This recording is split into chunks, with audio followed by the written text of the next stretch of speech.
Welcome to the Private Practice Survival Guide podcast with your host, Brandon Seigel. I'm a published author, speaker, entrepreneur, and private practice strategist dedicated to transforming the way that healthcare functions. This podcast is all about empowering you to create the change you want to see. Let's dive in.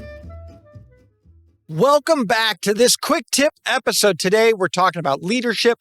We're talking about letting go of ego-driven leadership. How many of us truly get stuck in a muck because we got that leader that's more focused on the ego versus the function?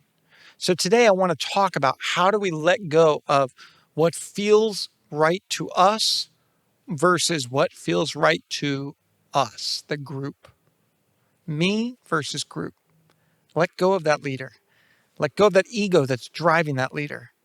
Focus on a group-oriented leadership mentality. And so when we're looking at ego-driven leadership impact, we're talking about where managers are prioritizing their personal validation, the way that they control. It's that know best of like, I am the king of my castle and every way is right. And I think it's really important. And I find this sometimes that when you're a thought leader, you automatically operate as an ego leader. Truly, I do it all the time. And one of the things I have to do is I have to tell those that I teach and speak and whatnot is my goal is not to tell you what to do. My goal is to share my perspective and for us to define how you want to move forward. So don't give up your thought leader capability. Don't take off your superhero cape. But the idea is that we embrace it with that humility of, I'm here for you. I'm here to bring a strategy that can help unlock the function. And I'm going to bring ideas, and some of them are right or wrong. Please don't do it because I told you to do it. Please don't say this is the way. If there's something you know better, I challenge you right here and now to show me that, because all I want is the greatest good for our group. And so when we have ego, we stifle morale. We stifle engagement. We have higher turnover. We suppress the innovation of our group. We lose sight on where we're at. At the end of the day, there's poor decision quality. Because at the end of the day, we're just focused on what we know. So I'll give you an example. I say to you, get rid of your waiting room. It's killing your business. No matter what, you got to get rid of your waiting room. And you say, well, Brandon said so. And you do it. And now all of a sudden, you're like, Brandon, our productivity drops 70% in winter because they don't want to sit in their cold car, and you just eliminated our waiting room. And I say, wow, I did not know that that would have your impact. We did not bring up and look at all the perspectives. Now, I can come up with solutions. What if we do this? What if we do that? But at the end of the day, I don't have to be right. I just want to be a conduit that helps you find right. So it's no longer about me. That ego is out the door. So sometimes our ego gets in the way because we know so much. But let me tell you, the best leaders are leaders that lead based on group agreement, based on a shared accountability. So as we look at this ego-driven leadership impact, we have to recognize it's eroding trust. It's a decline in our client experience. So right there, that example, maybe getting rid of the waiting room is right for me, but it might not be right for you. That client experience could be destroyed. See, I've always had a bad client experience in a waiting room. The amount of noise, sensory overstim, smell, everything, it just feels like gross to me.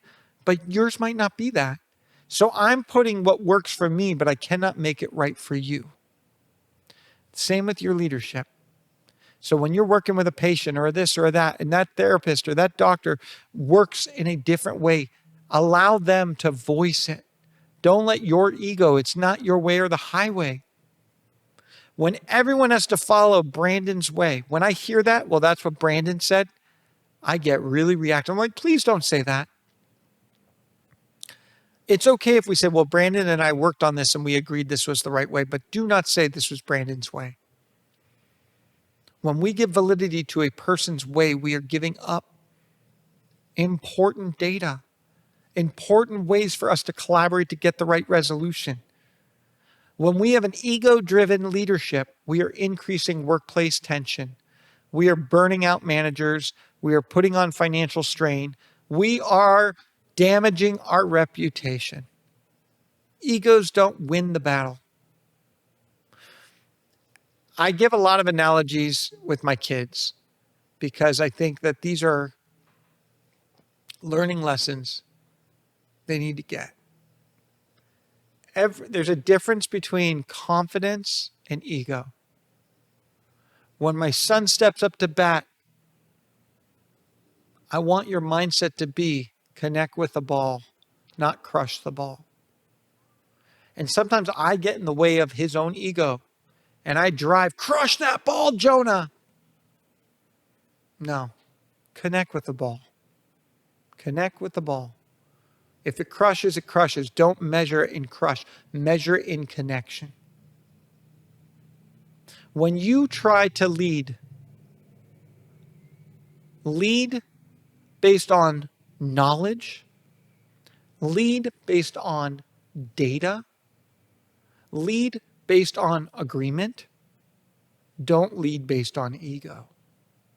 Letting go of your ego-driven leadership is crucial.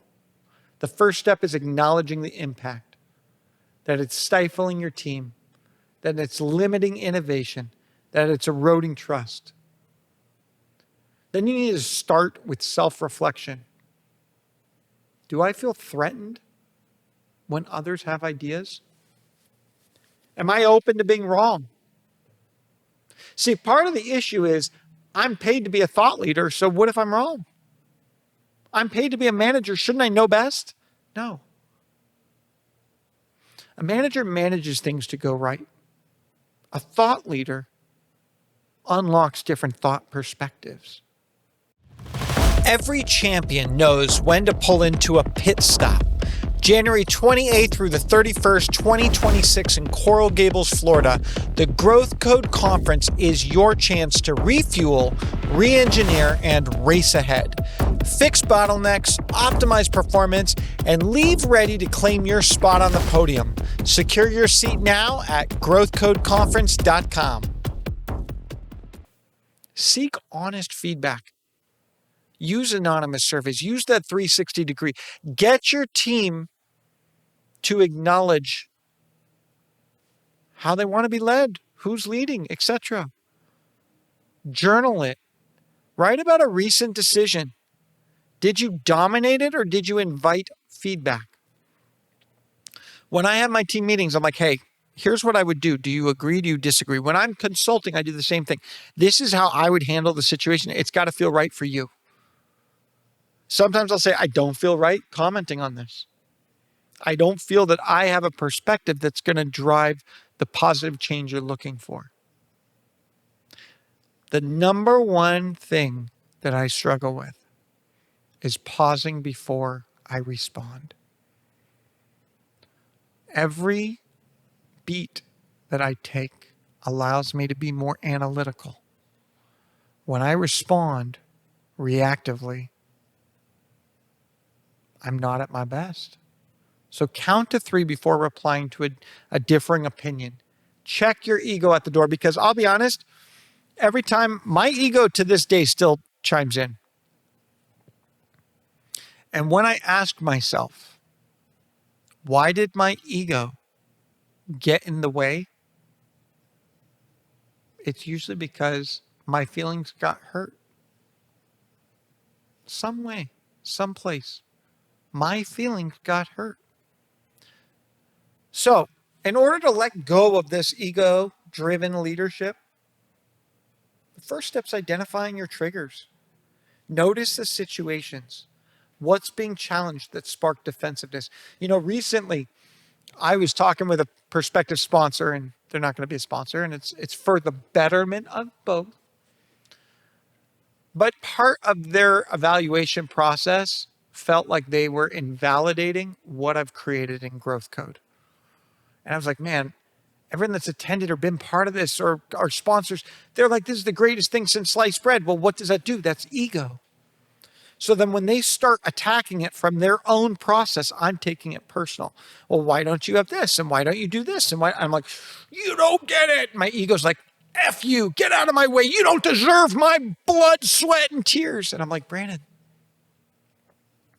your ego got in the way. It doesn't discount how great your conference is. It's a measure that what they need, want, desire won't align. So don't let your ego come out because you're hurt that they don't see the value you offer. Every time my ego gets in the way, it's because I don't feel valued. Let your leaders feel valued so their ego doesn't get in the way. Admit the mistakes publicly. Share a small error with your team to model vulnerability. Say, I don't know. I'm not sure. Let's figure it out. Strengthen the collaboration. Celebrate your team wins. Give credit to staff for success, to shift focus from self to group. Learn from others. Ask a team member to teach you a skill. Hey, I would love to learn how you do an evaluation in 30 minutes. Would you mind teaching that to me? I love what you're doing. Show me. Model it.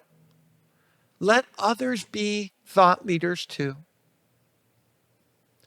Don't be afraid to show your strengths, your weaknesses, providing the opportunity to see where you can grow and what threatens your ability to be great. Ego threatens my ability to be great. So it's really important that you share the why. So when I do make decisions, I want to share the why and I want to get feedback. Set a feedback goal.